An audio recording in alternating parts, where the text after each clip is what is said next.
अभी अभी गर्मियों का सीज़न आएगा तो आप दो वर्ड बहुत कॉमन सुनेंगे। दो वर्ड होता है वो क्या, एक तो होता है हमारा हीट वेव्स और दूसरा वर्ड होता है लू। ज़्यादातर लोग इसको एक ही समझते हैं कि हीट वेव और लू एक ही होता है, पर ऐसा होता नहीं है। तो आइए सुनते हैं कि हीट वेव क्या है और लू क्या है। इसके लिए हम देखिए, इसके लिए सबसे पहले आपको देखना होगा कि हमारे देश का जो नक्शा है उससे आपको समझाता हूँ। जैसे कि देखिए यहाँ पे ये है एज ऑफ डायग्राम, मान लीजिए ये है इंडिया और यहाँ पे है इक्वेटर, ये है इक्वेटर या कर्क रेखा। तो जैसे 21 मार्च होता है तो जो हमारा सन होता है वो इक्वेटर पर डायरेक्ट रेज इसका इक्वेटर पर पड़ता है। जैसे 21 मार्च के बाद जैसे जैसे दिन बीतता है ये सन हमारा ऊपर की तरफ शिफ्ट होते जाता है।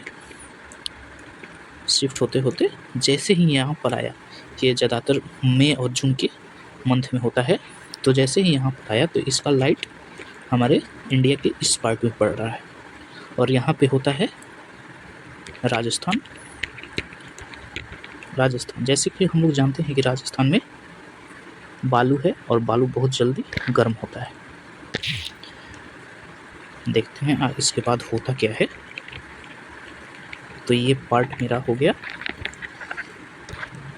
तो ये पार्ट में डायरेक्ट सनलाइट पड़ रहा है तो यहाँ पे बालू बहुत ज़्यादा गर्म हो गया। बालू जब गर्म हो गया तो यहाँ पे टेम्परेचर बढ़ गया तो यहाँ से बहुत ज़्यादा गर्म हवाएं इस तरफ से नॉर्थ के साइड में चलने लगती है हमारे इंडिया की।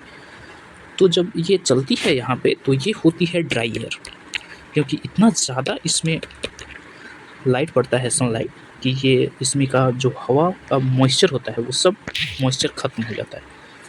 तो यहाँ पे से जब ड्राई एयर चलेगी तो जैसे ही ये हमारे प्लेन एरिया में,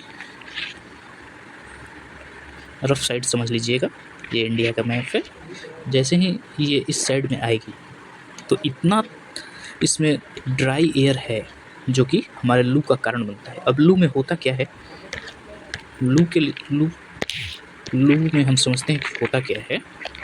तो जैसे कि हम देखते हैं लू एक, पहले तो हम समझ गए कि लू एक ड्राई एयर है, ठीक है, ड्राई एयर है, और जैसे ही ये हमारे बॉडी पर आकर टकराएगी, ठीक है, तो हमारे बॉडी में जैसे कि हम जानते हैं कि 70% तक वाटर होता है, तो यहाँ पे ये ड्राई है और हमारा बॉडी मॉइस्ट है, तो ये ज़्यादा से ज़्यादा यहाँ से पानी खींचेगी और ये एयर यहाँ पर आई और पानी खींचना स्टार्ट कर दी। तो पानी खींचेगी तो इससे होगा क्या, हमारे शरीर में पानी की कमी होने लगेगी।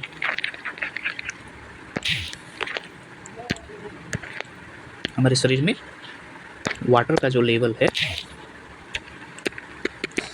वाटर का लेवल कम हो जाएगा, जिससे हमारे डिहाइड्रेशन हो जाएगा,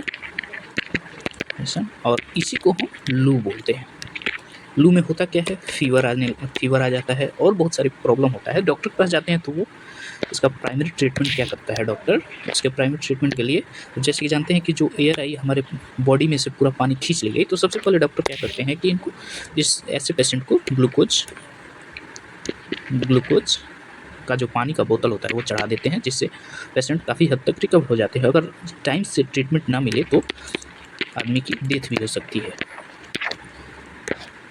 अब तो ये हो गया हमारा लू के बारे में आपको समझ गए। अब सेकंड होता है कि हीट वेव क्या होता है।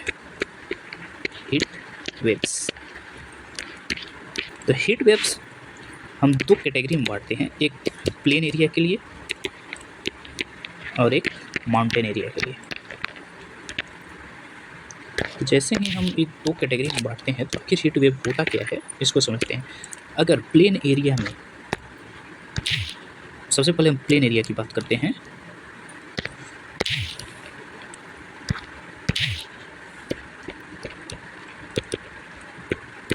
प्लेन एरिया में अगर 40 डिग्री सेल्सियस टेम्परेचर 7 दिनों तक लगातार कंटिन्यूअस बना रहा तो गवर्नमेंट के द्वारा उसे हीट वेव डिक्लेयर कर दिया जाता है। और सेकंड पॉइंट पे अगर माउंटेन रीजन में देखें अगर माउंटेन रीजन में देखते हैं तो इसमें होता है, अगर 25 डिग्री सेल्सियस तक टेम्परेचर 7 दिनों तक लगातार बना रहे कंटिन्यूसली, तो माउंटेन रीजन में 25 डिग्री सेल्सियस तक के टेम्परेचर को हम हीट वेव कंसिडर करते हैं। तो आशा करते हैं कि आप ये दो वर्ड बहुत अच्छा से समझ चुके होंगे, जो कि हीट वेव और लू के बारे में हुआ। तो एक समराइज करते हैं, हीट वेव क्या है। हीट वेव के बारे में अगर प्लेन में बोले तो 40 डिग्री सेल्सियस 7 दिन तक लगातार, अगर माउंटेन में बोले तो 25 डिग्री सेल्सियस तक 7 दिन लगातार रहेगा, तो इसे हीट वेव डिक्लेयर कर देते हैं।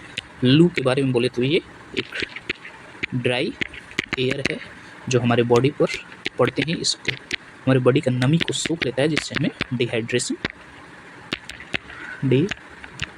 हो जाता है। तो आशा करते हैं ये वीडियो आपको अच्छा लगा हो तो ज़्यादा शेयर करिएगा और चैनल को सब्सक्राइब जरूर कर दीजिएगा। धन्यवाद।